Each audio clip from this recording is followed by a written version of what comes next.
जिन लोगों को लगता है कि एडिटिंग कराने से क्या ही फ़र्क पड़ जाएगा। ઘણા કેન્સરના દર્દીનો પ્રશ્ન હોય છે કે કિમોથેરાપીની સારવારમાં દર્દીને વાળ કેમ ખરે છે.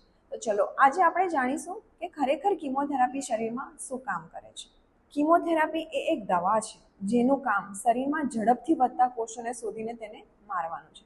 કેન્સરના કોષો શરીરમાં ખૂબ જ ઝડપથી વધે છે તો કિમોથેરાપી તેને નિશાન બનાવે છે. સાથે સાથે આપણા શરીરના નોર્મલ કોષો જેવા કે લોહીના કોષો, પાચન તંત્રના કોષો તેમજ આપણા હેર રૂટ્સ પણ ખૂબ ઝડપથી વધે છે તો કિમોથેરાપી તેને પણ નુકસાન કરે છે. તેથી દર્દીને વાળ ખરવા, ઉબકા આવવા તેમજ થાક લાગવો જેવી સાઈડ ઇફેક્ટ થતી હોય છે, પરંતુ ગભરાવાની જરૂર નથી કારણ કે આ સાઈડ ઇફેક્ટ ટેમ્પરરી હોય છે.